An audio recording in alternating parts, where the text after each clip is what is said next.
নমস্কার বন্ধুরা, বনি কিচেন ইন ভিলেজ স্টাইল পরিবার আপনাদের সবাইকে অনেক অনেক স্বাগত জানাই। আগের ভিডিওতে আমি দেখিয়েছিলাম আমাদের বাগানে অনেক শাক লাগানো হয়েছে, তো আপনাদের দেখায় কত সুন্দর হয়েছে। এখন শাকগুলো বেশ বড় বড়ও হয়ে গেছে। এই দেখুন বন্ধুরা, শাকগুলো কত সুন্দর হয়েছে, কত বড় বড় পাতা হয়ে গেছে দেখুন। আর একদম কচি সবুজ শাক, আর বাগানে লাগানো তো খেতে খুব ভালো লাগবে। আর দেখুন বন্ধুরা, গাছগুলো কিন্তু বেশ অনেকটাই বড় হয়ে গেছে। গাছ বড় হলেও কিন্তু বেশ কচি আছে এখন।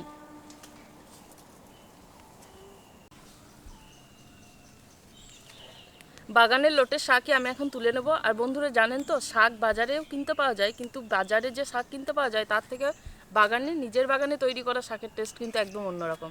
আর সেটা যদি নিজের হাতে লাগানো হয় তাহলে তো কোনো কথাই নেই। একটু ডাটা বেশি রেখে শাকগুলো কাটবো। দেখুন, ডাটা একটু বেশি আছে পাতার থেকে।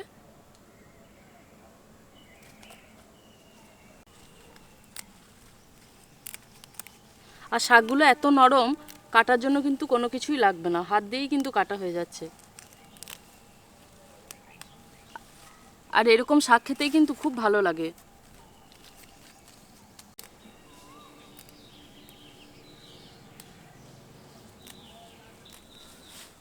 আজকে এই শাক দিয়ে একটা দারুণ সুন্দর রান্না বানাবো, আর তার সাথে বিভিন্ন রকম সবজিও থাকবে। আপনারা পুরো ভিডিওটা দেখতে থাকুন। দেখুন বন্ধুরা, আমার কিন্তু বেশ অনেকটাই শাক তোলা হয়ে গেছে। এক ঝুড়ি পরিমাণ শাক তোলা হয়েছে, যদিও এক ঝুড়ি হয়েছে, কিন্তু রান্না করার পর সেটাই এইটুকুতেই দাঁড়াবে। আর এখানে আমি শাকটা দুটো শাড়িতে লাগিয়েছিলাম। একটা শাড়ির শাকগুলো খাওয়া হয়েছে, আর একটা শাড়ি দেখুন এখনও আছে, বেশ বড় বড় হয়ে আছে, ওগুলো পরে খাওয়া হবে। যতটা শাক আমি তুলেছি তাতেই কিন্তু রান্নাটা হয়ে যাবে। তাহলে চলুন বন্ধুরা, এখন রান্নার কাছে যাওয়া যাক। এবার আমি শাকটাকে কিছুটা বেছে নেব, যেগুলোতে শিকড় আছে সেগুলোই বাদ যাবে। তাছাড়া কিন্তু একদম বাড়ির শাক, সবটাই কিন্তু নেওয়া যাবে, ডাটা পাতা সব নেব। এই যে দু একটা শিকড় থেকে গেছে, সেগুলোকে কেটে বাদ দিয়ে দেবো।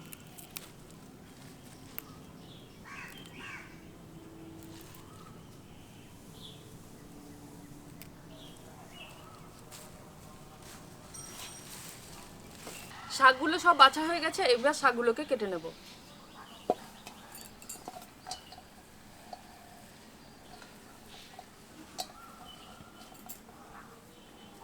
দেখুন এরকম গোছার মতো ধরে নিয়েছি। এভাবে ধরে নিলে শাকটা কাটতে ভীষণ সুবিধা হবে। এবার শাকটা কুচি করে নেব।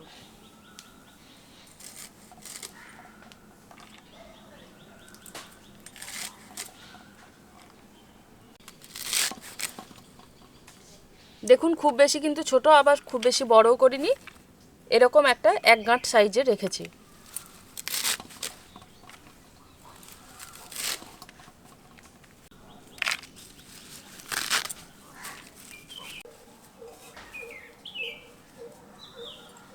এক গোছা কাটা হয়ে গেছে, আবার এক গোছা আমি ধরে নিয়েছি, এবার কেটে নেব।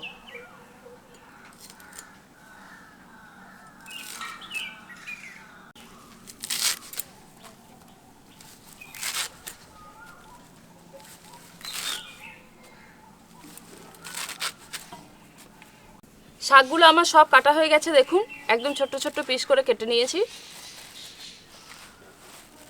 শাকের সাথে দেওয়ার জন্য যে সমস্ত সবজিগুলো আমি এখানে নিয়েছি সেগুলো হলো বেগুন, আলু আর কুমড়ো। এখন এগুলো কেটে নেব।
এবার আমি শাকটা ধুয়ে নেব।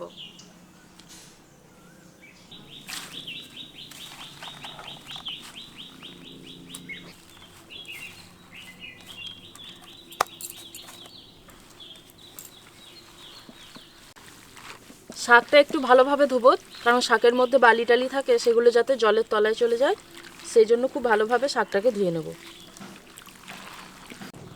শাকটা তুলে নেব জল থেকে। বন্ধুরা, আজকে আমি শাক রান্নাটা মাছের মুড়ো দিয়ে করব। আমি এখানে নিয়ে নিয়েছি কাতলা মাছের মাথা, বেশ বড় সাইজ দেখুন। মাছের মুড়োটা যাতে খুব ভালোভাবে ভাজা হয়, তার জন্য আমি মুড়োটা পিস করে নেব।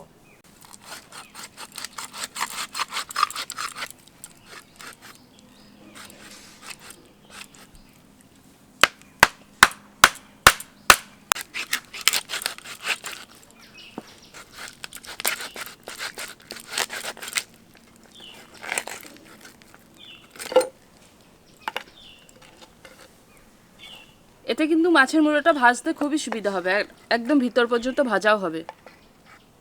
এটাকে এখন ধুয়ে নিয়ে চলে এসে আমি রান্নাটা শুরু করব। মাছের মাথাটা ধুয়ে নিয়েছি, এবার এর মধ্যে লবণ হলুদ মেখে নেব। লবণ দিয়ে দেব, হলুদ গুঁড়ো দিয়ে দেব,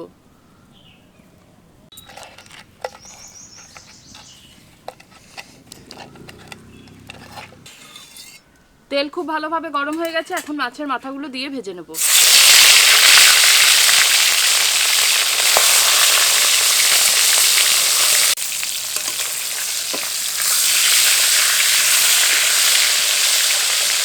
মাছের মাথাগুলো ভাজা হয়ে গেছে, এবার তুলে নেব।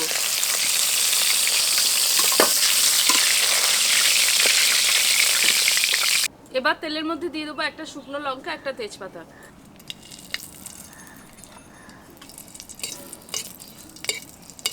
এবার দিয়ে দেবো 5 ফোড়ন 1 চা চামচ।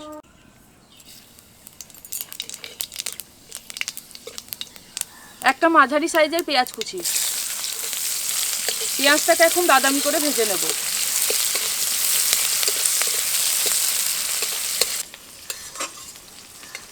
পেঁয়াজটা হালকা বাদামি রং ধরে গেছে, এখন এর মধ্যে দিয়ে দেবো আদা রসুন বাটা। আপনারা যদি না চান আদা রসুন, তাহলে নাও দিতে পারেন, তবে আমি এখানে ব্যবহার করি, এতে টেস্টটা কিন্তু ভীষণই ভালো হয়।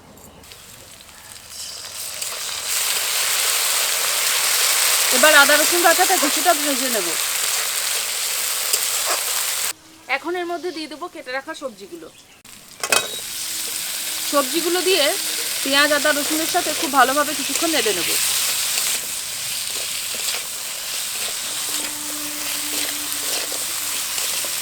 সবজিগুলোকে ভালোভাবে নেড়ে নিয়েছি, এখন এর মধ্যে দিয়ে দেবো লবণ ও হলুদ। লবণ দিয়ে দেবো 1 চা চামচ, আর হলুদ গুঁড়ো দিয়ে দেবো 1 চা চামচ।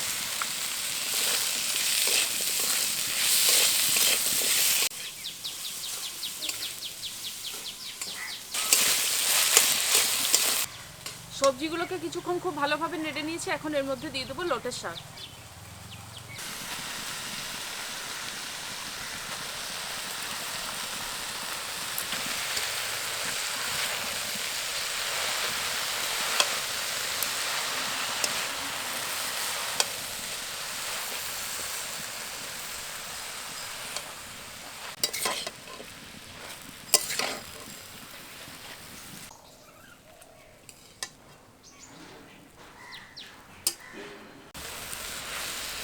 দেখুন বন্ধুরা, সবজির সাথে শাকটাকে নাড়তে নাড়তে কতটা শাক ছিল আর কতটুকুতে এসে দাঁড়িয়েছে দেখুন।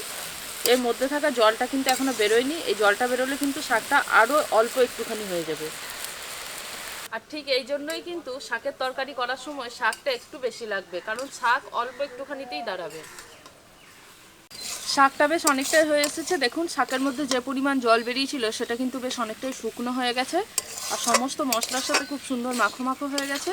এখন এর মধ্যে যে সবজিগুলো দিয়েছিলাম সেই সবজিগুলোকে সিদ্ধ করার জন্য এর মধ্যে জল দিয়ে দেবো।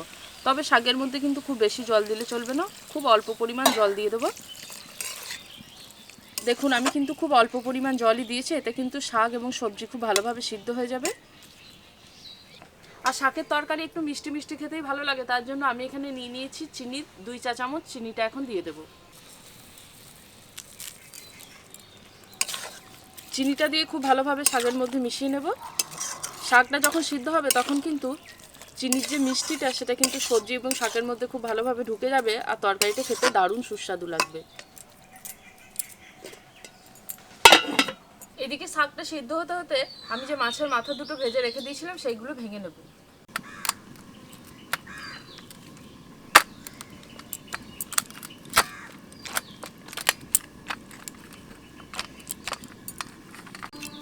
এইভাবে মাছের মাথাটা ভেঙে দিলে শাকের মধ্যে খুব সুন্দরভাবে মিশে যাবে, আর মাছের যে টেস্ট সেটাও কিন্তু শাকের মধ্যে খুব ভালোভাবে বেরিয়ে যাবে।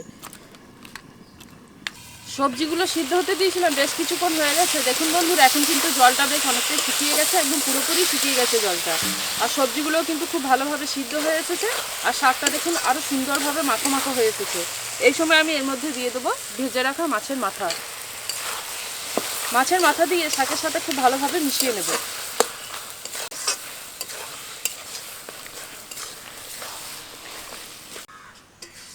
মাছের মাথাটা আমি লাস্টেই দিলাম, আর দেওয়ার পর খুব ভালোভাবে শাকের সাথে মেখে নিয়েছি। শাকটা আমার তৈরি হয়ে গেছে, এবার নামিয়ে নেব।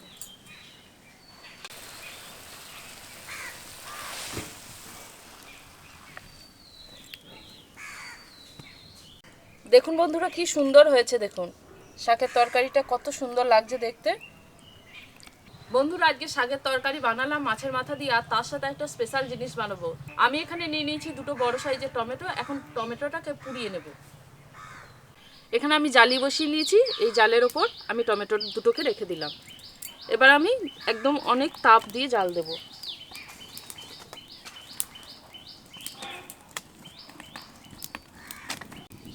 দেখুন বন্ধুরা, টমেটোটা কিন্তু বেশ অনেকটাই পুড়ে এসেছে।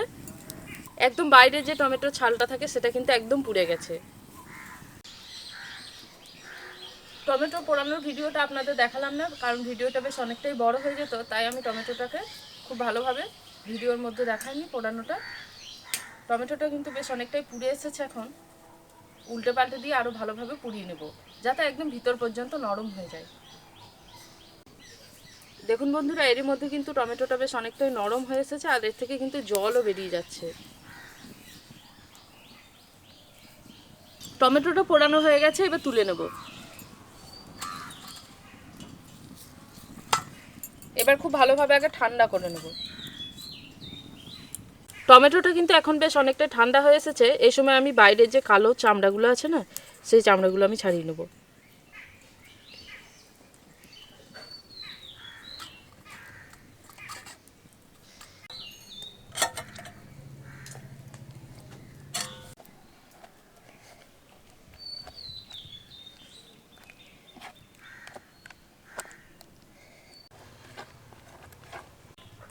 এই গরমের সময় পোড়া টমেটোর ভর্তা খেতে খুবই ভালো লাগে। টমেটোটাকে আমি থেসে মেখে নিয়েছি। এখন এর মধ্যে দিয়ে দেবো লবণ, আর দিয়ে দেবো পেঁয়াজ আর কাঁচা লঙ্কা কুচি। এবার দিয়ে দেবো অল্প একটুখানি কাঁচা তেল। সবগুলো দিয়ে এবার খুব ভালোভাবে মেখে নেব।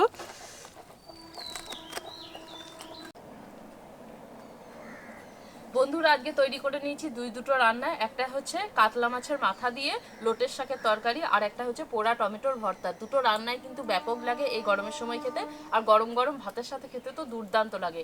তো এই দুটো রান্নাই আপনাদের কেমন লাগলো জানাবেন কমেন্ট করে। ভালো লাগলে কিন্তু অতি অবশ্যই লাইক, কমেন্ট এবং শেয়ার করবেন। আজকের রেসিপিটা এখানেই শেষ করছি। দেখা হচ্ছে পরের ভিডিওতে নতুন ধরনের একটা রেসিপি নিয়ে। সবাই খুব ভালো থাকবেন, সুস্থ থাকবেন, আর এখনো পর্যন্ত আমার চ্যানেলটা সাবস্ক্রাইব করে না থাকলে বেল আইকন সহ চ্যানেলটা সাবস্ক্রাইব করে দেবেন। আর সবাই একটু আমার পাশে থাকবেন, তাহলে কিন্তু আমি আরও ভালো ভালো সুন্দর ভিডিও করার উৎসাহ পাবো।